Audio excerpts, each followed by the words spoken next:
Hello, boys and girls, and welcome to Teacher AJ's book preview. Today, we are going to preview and look at the book, The Tiny Seed, written by Eric Carle. So as you can see in the background, this is the cover page and the title page of the book, The Tiny Seed. If you look at this, you can see there's a beautiful flower.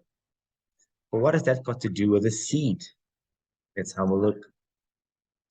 First, the author, Eric Carle, is a writer who usually wrote storybooks for children about nature. He wants to educate people about nature in a fun and exciting way. Even adults themselves can learn a lot by reading his books. Here are some of the books that he has written, and some of them are very popular. The Brown Bear, From Head to Toe, The Tiny Seed that we are doing today, The Very Hungry Caterpillar, and so on. There are many books. So while I'm going through this presentation with you, I would like for you to think about the following.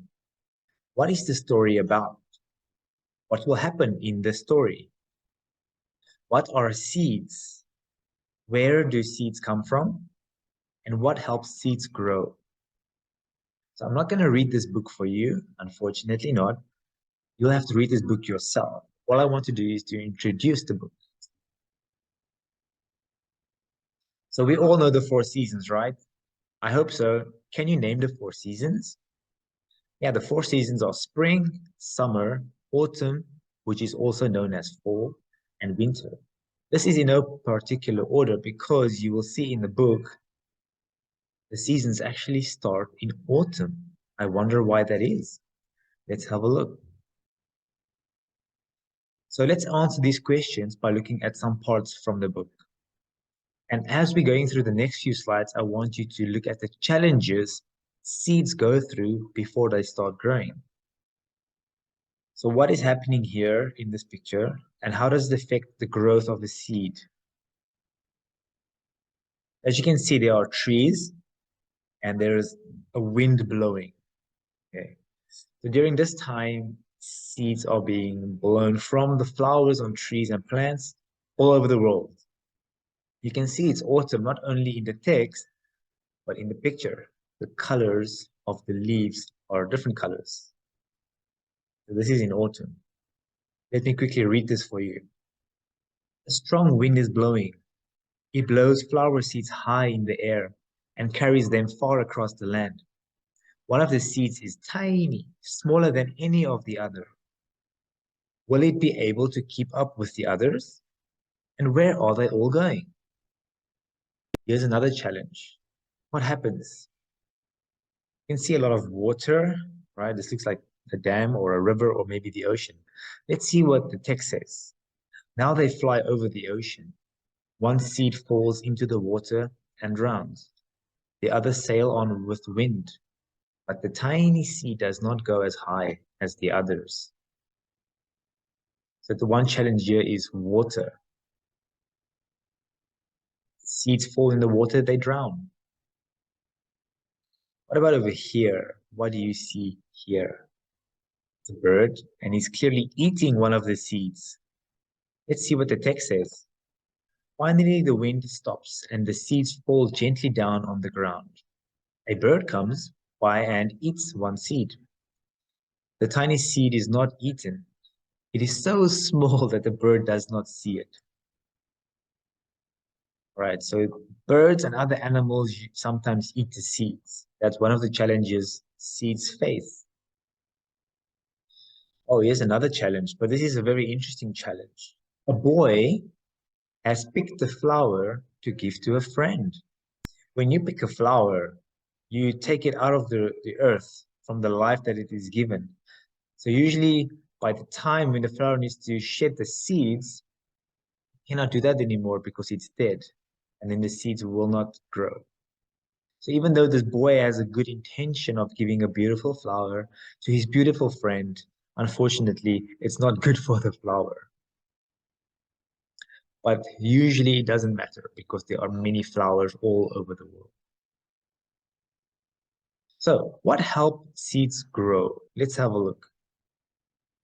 We saw in the first picture, during autumn, the wind, it blows the seeds from the flowers right across the world. The water to nourish and feed the seed, it will help it to grow. Sunlight also plays a big role, giving energy to the plant. And the soil where all the nutrients are stored. And then also you need these in the right amount.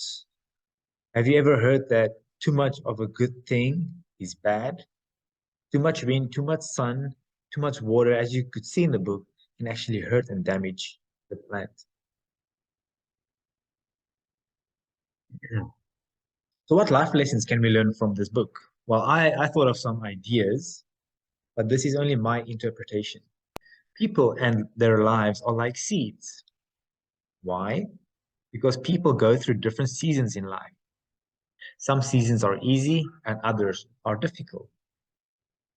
But it's important to keep on going and doing your best. Maintain a good balance of everything and your life will be fruitful. Your hard work can inspire others. Share your experience with other people. And there's a famous quote in one of my favorite movies of all time. It's called The Lion King. And it speaks about the circle of life. Like in this story, we have the plant's life cycle or the seed's life cycle, if you want to look at it that way, where one of the main characters, Mufasa, says, everything exists together in a delicate balance. When we die, our bodies become the grass, and the antelope eat the grass. And so we are all connected in the great circle of life. It's a very beautiful expression or quotation. So you will now go and read this book by yourself.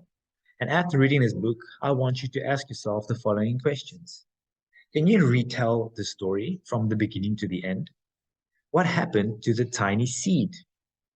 What about the other seeds? What happened to the other seeds? What places did the seeds visit? And do you like the story? Why and why not?